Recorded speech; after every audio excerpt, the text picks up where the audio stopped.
welcome back to the channel. You know, I haven't done a lot of Jeep content this year, and I'm now on my second Gladiator. I figured I'd take a few minutes and kind of go through and give you a quick buyer's guide. I've owned two Rubicons. I've had a 2020 soft top and I have my 2022 hard top. And I figured I'd go through and share with you some of the differences on the Gladiator, what I really like about it, maybe 4 or 5 quirks in the vehicle, and just tell you kind of what I'd recommend on the Gladiator and what I wouldn't. I think they're great trucks. Like I said, I'm on my second one. I really like them a lot. If you know me, and my friends that know me know well, I don't keep my vehicles for a long time, and it's very rare for me to buy the same vehicle a second time. So I really do like what Jeep has done. I'm a big fan of this vehicle. Obviously, this is an aftermarket bumper and some aftermarket lights. But other than that, this Gladiator is bone stock. So I'll walk you through a few of the cool features, some of the things I'd recommend, some of the different quirks, and I'll tell you some of the differences on the Jeeps as you're thinking about maybe getting a Gladiator from someone who's owned 2 of them so far. So the first question you're probably going to ask yourself is, which version of the Gladiator should I buy? You know, when I was buying mine, I would be completely honest with you, this truck has never been off-road, neither was my other one. They were both Rubicons. I bought the Rubicon for a couple of reasons. One of the reasons was it has higher resale value, and for someone who trades their vehicles in pretty regularly, I knew I wanted the car that was going to give me the best bang for the buck in the return.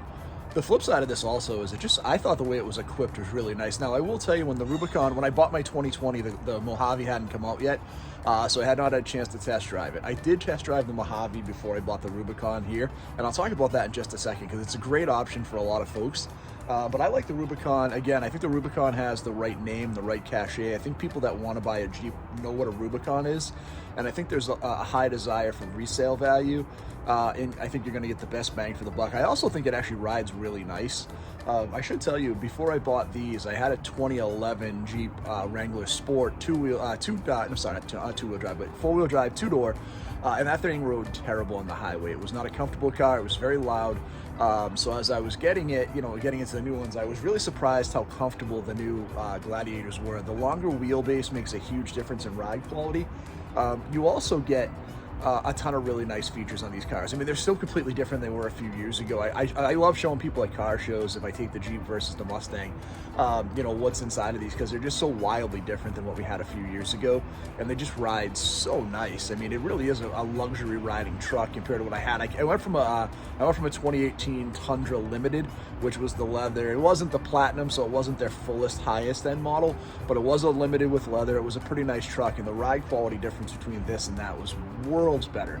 So when you're thinking about it, you want to think about your trim level. So I'm going to walk you through the different trim levels. So you really, right now, there's a whole bunch of other sub trim levels, but let's just talk about really like the 5 main trim levels, right? Because you have Sport, you have Sport Plus, you have the Willys, you have the Overland, you have the Rubicon, you have the Mojave. I know that's 6, but Sport and Sport Plus are kind of similar. Sport Plus just gives you a few more creature comforts, a few more options of adding some nicer stuff into it.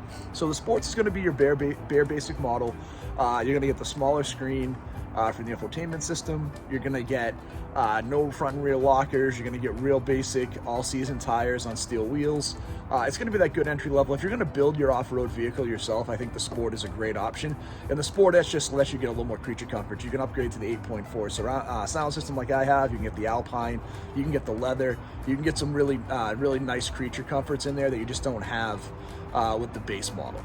So when we think about that, the next thing we're going to talk about is getting into the Willys. And the Willys gives you the larger tires. You get 32-inch tires. You get different wheels. You get the option of, again, all the same upgraded features. The Willys or the Sport S will let you get into the Max Tow package, which will let you tow a little bit more if you're going to be doing like a boat or an RV.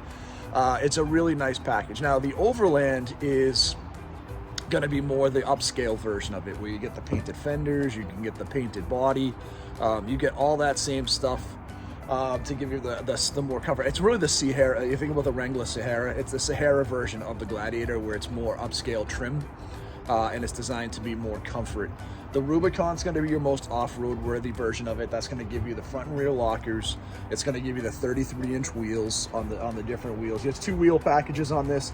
I really liked the other wheel package first, but now that I've seen them, they kind of look like a Subaru wheel package, and I'm kind of glad I went with this one. So I like this. And then the Mojave is also going to give you the 33s. That's going to be more desert runner rating. Think of like a Raptor type of competitor. Now you'll see in here, it was kind of cool. I think you can see, we got the Fox shocks. When you go into this, you have the Fox shocks, you have the front and rear lockers. When you get into the Mojave, you have bigger Fox shocks in the front. and you have only a rear locker. So these are going to be, like I said, the most off-road ready. It's definitely going to be the Rubicon. And you'll see as we go through here on the Rubicon, you also have the rock rails in the back. You do have all this cladding and armor in the back too. So again, if you're going over the rocks, it really is designed to protect the body and the underbody of the truck as you go through. Now, as you can see as we go through, I love my Gladiator. I think it's a great looking truck. This is the hardtop. I've only had this one for a little, just a couple of months. So you can see we have the upgraded trim. If you see my other video, I did the trade-in. I've kind of walked through all the features. I've got the rubber mats, which I do think are pretty neat. They have like the top topography on them, like a map. I've got the upgraded cat skin leather. So you can see this is the upgraded version from Mopar, the higher end seats with the red stitching and the Jeep logo in here. I do have the 8.5-inch entertainment system with the Alpine. I do have the contrasting top and grille, which I really like. At first, I wasn't sure how I was going to feel about it, but I can tell you can do this on the Willys or the Overland as well. You can get the satin grill in black. So it really does on a white truck. It really pops. I think it looks amazing. And again, as you see these vehicles, guys, I mean, they are so over-engineered. I mean, you take a look at the technology. This is such a beefy front end with that solid front axle and the Fox shocks. I mean, this thing can go anywhere. It's pretty cool. We're going to head inside the truck now and talk about a few of the things inside the vehicle. A few things I'll talk about with the Gladiator that I really like. So when I first was looking at getting a Jeep truck, this kind of came about because I had I've always liked having a convertible. And I had a Corvette C4 with a removable target top. I had a Fiat 124 Spider Abarth with the convertible top, and I had the Tundra. And I didn't really need two-seat sports cars. That's a different story for a different video. I just kind of fell into the Corvette. So I had two-seat sports cars. I didn't need two, but I also didn't need the Tundra. It was just overkill. The 6.5-foot bed, the giant cab, the 5.7 V8. I was getting like 16 or 17 miles to the gallon. Not like this is a very economical vehicle when it comes to fuel. I can get maybe 20, 21 on the highway with this, but that's still a pretty big difference when you're getting 3 to 4 miles more a gallon regularly when you drive a lot. So I said, you know what? I don't need all this. I was going to move on to something different. I was looking for a different classic car to kind of go to different shows. That led into my Mustang, which you've seen on this channel. That's the name of the channel, the Fox Body Phantom. I have an 88 Fox Body Mustang. If this is your first video, go back and check out some of those videos. We do a lot of different car shows and are at a lot of different car clubs with that. So I said, well, I want a convertible. So I went and looked at the Gladiators in 2020 when they came out, right at the beginning of the pandemic, which was kind of crazy. I think we're all in a weird place, but I was ready to get something different, and I found a soft top. So I want to talk about that as the first quirk. You got to decide, do you want a soft top or a hard top? Here's the benefits of both and the downsides of both. The hard top, it gives you more headroom. With the white on the soft top like here, it makes it feel more open and airy. It's way quieter when you're riding on the highway. Like, this truck is so much quieter than my soft top was. The downside, there's a couple things that people don't realize. So these, you got to take the freedom panels off. To take the back of the truck off, the back of the cab off is actually a pretty big pain in the ass, and you got to leave it there. Same thing here. You do have a bag in the back that you can put these in. But we do take the panels off. Obviously, you either leave them at home on a warm day or a sunny day and then trust that nothing's going to happen, or you take them with you and you lose the backseat capability. So while this is an awesome feature, and I think in the winter I'm going to love this feature, I think right now, again, if I had to do it over again, I'd probably get a soft top again just because of how easy it is. But I know the desire, and the majority of these get sold with the hard top. I really like the soft top. The new soft tops are really nice, a lot quieter than the old ones, super easy to take off. So for me, the hard top, soft top debate comes to, what's more important to you? Is it going to be, if you're doing a lot of, work on the road and you're using your phone to talk a lot, the hard top's way better. It's more quiet. The soft top's a lot easier to use. All right, as I'm driving the Gladiator, I did want to hit on one thing that everybody hates in this truck, and it's the auto start stop feature. You can see I have it turned off right here. It's easy to turn off. You can every time. A lot of people will buy what they call a mini taser, which will let you go in and reprogram or shut it off altogether. But the Jeep does have a secondary auxiliary battery. That battery will not typically last as long as the other battery, and if that battery dies, it will leave you stranded. So I will tell you, out of all the complaints I've seen on the Gladiator, there were two that were major. One was the steering rack and how it was. The new ones I think are significantly better. This truck has felt a lot tighter than my old one, but the biggest complaint by far is this, the engine auto start stop. It's to meet CAFE regulations, hit fuel goals. But I will tell you that everybody hates this feature, and it is the biggest pain in the ass, and it does have a secondary smaller battery that if it dies, they will bypass the main battery and you can't start the vehicle, and it's left a ton of people stranded. So my advice is, if you're like me, it's the first thing I do when I get in the truck is I go in and I turn off that auto start stop feature, and it never comes back on. So that hopefully will help me bypass it. I had no issue with my other one with 20,000+ miles on it. But again, it was the biggest pain point that I've heard from everybody talking about what they don't like on the Gladiator. So I figured I'd hit on that one piece for you, with all the other positive stuff we've had. This is going to come into the other thing with the soft top versus hard top. When you actually get this version with the hard top, and look, I could be wrong. I haven't seen it anywhere else. I was trying to find some information. But in the soft top version, this is actually a storage area with a lid.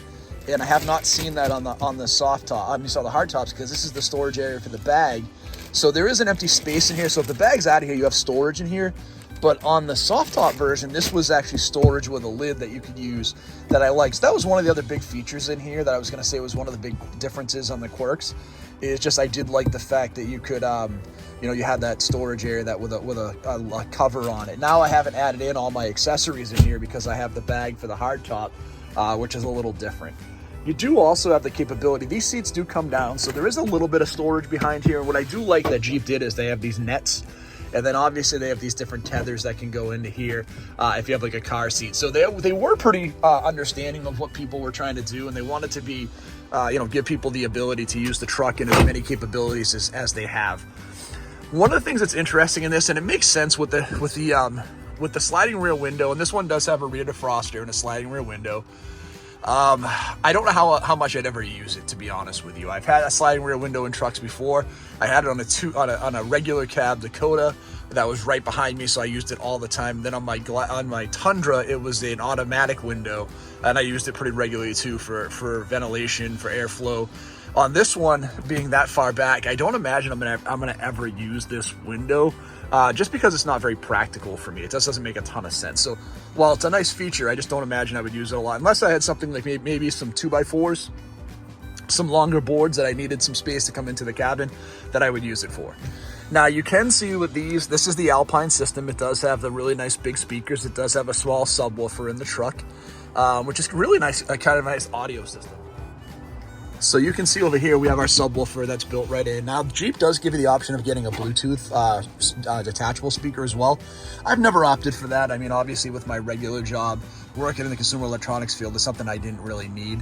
But it is nice that Jeep does give you the option if you do a lot of outdoor traveling and you want to be able to take some of that stuff with you. It's a really cool feature to have. You're out in the wilderness, you want to have that ability. So that's a couple of the key features here. Again, back seat, super flexible, tons of room. We have our maps, our floor mats here that use that topography. We've got the cup holders. We do have the chargers here. Now, my old truck actually had the 110 volt. I know that right now they've had an issue getting that part.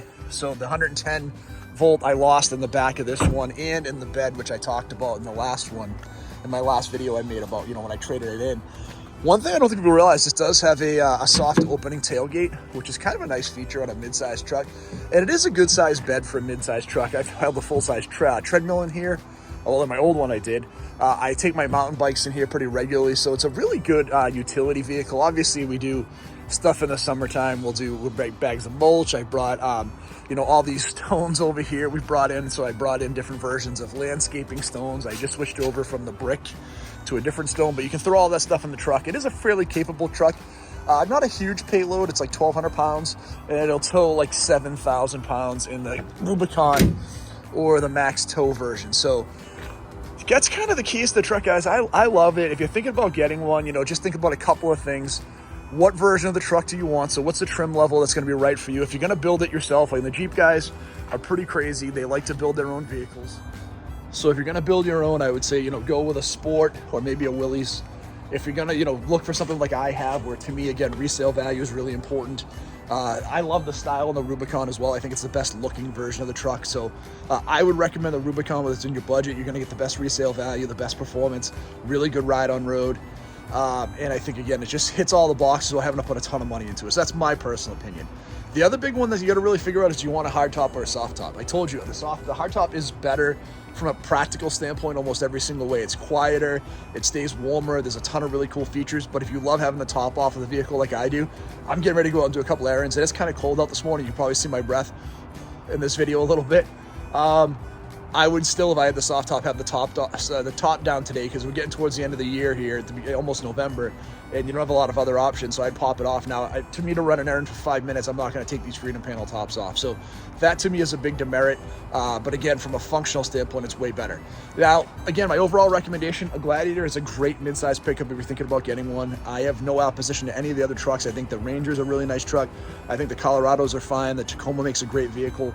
But I think when you think about the combination of what you get here, so when you think about why would I buy a Gladiator, here's my reasons I would get one. It's a better riding Jeep. So it rides really nice on the highway. It's very comfortable. So it's a great riding Jeep. So it allows you to get into the Jeep culture. And these is a great group of folks. They have a ton of fun with their events. They do a lot of really cool stuff. So the culture piece on Jeep is really cool. So this lets you get into the Jeep culture, but have a more practical vehicle. I love that. That's going to be the biggest selling point for me. That's point one. Point two is this vehicle has so much flexibility and capability. Like, you can buy it for any version you want in the the mid to high 30s with four-wheel drive, all the way up to, $65,000, $70,000, depending on how much options you put into the vehicle. So you have a ton of different reasons or versions of this truck that you can get. So the flexibility is the second big thing. The third thing is, I think it's just a little bit different, right? Like I said, it's, you see a ton of Tacomas, you see a ton of Rangers out there. Having a Gladiator is just a little bit different, and it allows you to have something unique and fun. And I think, I have a t-shirt that says life is too short to drive boring cars, and I really do live that way. There are definitely some compromises when you buy like a Gladiator versus some of the other trucks out there. It doesn't ride maybe as nice as some of the other trucks do. It doesn't get as good at gas mileage as some of the other mid-sized trucks. And let's be honest, a 5-foot bed isn't the most practical bed in the world. But for a homeowner like myself that's not using it for a business, it's perfect. I can go pick up stuff for the patio. I can pick up, stuff for barbecuing. I can do the landscaping stuff that I need to do. I can pick up a treadmill if I need to. I can throw my mountain bikes in the back of the truck, which is great. So it has all the capability and flexibility I need as a truck owner.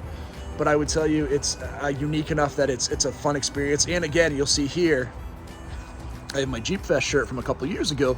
It allows you to get into a different community. So if you love cars, it's great to get into that community as well. So that's kind of the pros and cons of owning a Gladiator. I would highly recommend one. There's a ton of different interesting quirks, but they're good quirks, and it's been fun. And I bought my second one within like 3 years. I would recommend it to anybody. If you can do it, get a Rubicon. I think it's the best value, and you'll get your best resale value. But I think all of them represent a great truck, and you're going to enjoy it no matter what. So that's it, guys. Thank you for checking out the video. If you haven't subscribed so far, please do so. There'll be more Jeep content over the winter. We're going to try to get maybe some snow content, or maybe light off-roading, because the Mustang goes away literally next week. I have one more show tomorrow at Cars and Coffee local that I'm going to take the Mustang out to, and then I bring it to my heated storage facility for the winter, and I lose it. So we're going to be talking about the Jeep a whole heck of a lot more. So like I said, please hit that like and subscribe button if you haven't. Thank you for checking out the channel, and we'll talk to you really soon.